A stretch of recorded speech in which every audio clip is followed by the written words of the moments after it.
ಕಬಿನಿ ಡ್ಯಾಂನ ಹಿನ್ನೀರಿನಲ್ಲಿ ಜೋಡಿ ಆನೆಗಳು ಪ್ರತ್ಯಕ್ಷವಾಗಿವೆ. ಅವುಗಳು ಸೃಷ್ಟಿ ಮಾಡಿರುವಂತಹ ಅವಾಂತರ ಆತಂಕ ಒಂದೆರಡಲ್ಲ. ದಿಕ್ಕಾಪಾಲಾಗಿ ಓಡಿ ಆನೆಗಳು ಜನರನ್ನ ಗಾಬರಿಗೊಳಿಸಿದೆ.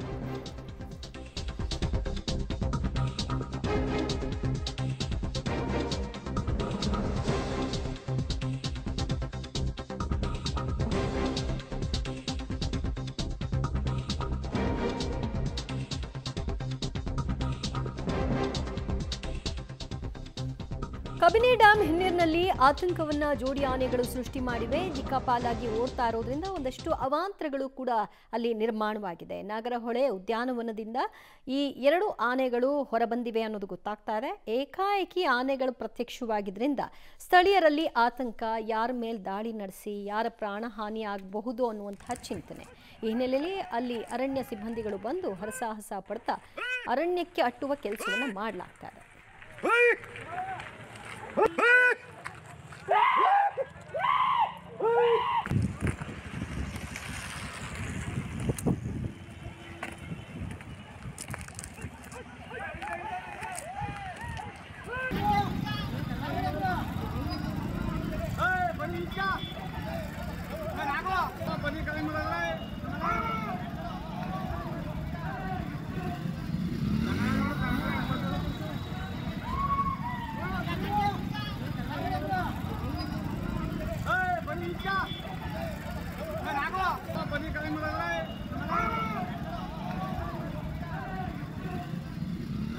ಮತ್ತಷ್ಟು ಮಾಹಿತಿ ಪಡೆಯೋಣ ನಮ್ಮ ಪ್ರತಿನಿಧಿ ಕೆಪಿ ನಾಗರಾಜ್ನಿಂದ. ಕೆಪಿ ನಾಗರಾಜ್, ಯಾವಾಗಿಂದ ಈ ರೀತಿ ಆನೆಗಳ ಓಡಾಟ ಕಾಣಿಸ್ಕೊಂಡಿದೆ? ಸದ್ಯ ಅರಣ್ಯ ಇಲಾಖೆ ಸಿಬ್ಬಂದಿಗಳ ಕಾರ್ಯಾಚರಣೆ ಎಲ್ಲಿಗೆ ಬಂದಿದೆ? ಈಗ ಸಾಮಾನ್ಯವಾಗಿ ಕಬಿನಿಯ ನೀರಿಗೆ ಈ ರೀತಿಯಾಗಿ ಆನೆಗಳು ಬಂದು ನೀರು ಕುಡಿಯುವಂತದ್ದು. ಆದ್ರೆ ಪರ್ಟಿಕ್ಯುಲರ್ ಅದಕ್ಕೊಂದು ಜಾಗ ಅಂತಿದೆ. ಹಾಗಾಗಿ ಆ ಪ್ರದೇಶಕ್ಕೆ ಯಾವುದೇ ರೀತಿಯ ಜಾನುವಾರುಗಳು ಹೋಗೋದಿಲ್ಲ, ಜನರು ಕೂಡ ಹೋಗೋದಿಲ್ಲ. ಆದ್ರೆ ಅವುಗಳ ಮಾಮೂಲಿ ನೀರು ಕುಡಿಯಕ್ಕೆ ಬರ್ತಾ ಇದ್ದಂತ ಈ ನೀರಿನ ಜಾಗವನ್ನ ಬಿಟ್ಟು ಬೇರೆ ಒಂದು ಭಾಗಕ್ಕೆ ಏಕಾಏಕಿಯಾಗಿ ಎರಡು ಆನೆಗಳು ದಾರಿ ತಪ್ಪಿ ಬಂದಿದಂತಹದ್ದು. ಆ ಸಂದರ್ಭದಲ್ಲಿ ಅಲ್ಲಿ ಹಸುಗಳ ಓಡಾಟ ಇದೆಲ್ಲ ಕಂಡು ಏಕಾಏಕಿಯಾಗಿ ಆನೆಗಳು ಕೂಡ ಗಾಬರಿಯಾಗಿದ್ದಾವೆ.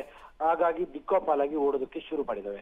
ಇದನ್ನ ಕಂಡಂತಹ ಅಲ್ಲಿ ದನ ಮೇಯಿಸ್ತಾ ಇದ್ದಂತವ್ರು ಎಲ್ಲರೂ ಕೂಡ ಗಾಬರಿಯಾಗಿ ಅವರು ಕೂಡ ಓಡೋದಕ್ಕೆ ಶುರು ಮಾಡಿದ್ದಾರೆ. ಅಂತಿಮವಾಗಿ ಅರಣ್ಯ ಇಲಾಖೆ ಅಧಿಕಾರಿಗಳು ಈಗ ಆ ಆನೆಗಳನ್ನ ಕಾಡಿನ ದಾರಿ ಇಡಿಸುವಂತ ಪ್ರಯತ್ನವನ್ನ ಮಾಡ್ತಾ ಇದ್ದಾರೆ. ಬಹುತೇಕ ಅವೀಗ ನಾಗರಹೊಳೆ ರಾಷ್ಟ್ರೀಯ ಉದ್ಯಾನದ ಏನು ಅವು ಯಾವ ಭಾಗದಿಂದ ಬಂದು ಆ ಭಾಗಕ್ಕೆ ಹೋಗುವಂತ ಹಂತದಲ್ಲಿದೆ. ಈ ಒಂದು ಕಬಿನಿಯ ಹಿನ್ನೀರಿರುವಂತಹದ್ದು ನಾಗರಹೊಳೆಯ ಅಭಯಾರಣ್ಯದ ಉದ್ಯಾನವನದ ಪಕ್ಕದಲ್ಲಿ, ಅದು ಎಲ್ಲ ಅಟ್ಯಾಚ್ಡ್ ಜಾಗ. ಸಾಮಾನ್ಯವಾಗಿ ಅಲ್ಲಿ ಈ ರೀತಿಯಾದ ಕಾಡು ಪ್ರಾಣಿಗಳು ಓಡಾಡ್ತಾ ಇರ್ತವೆ.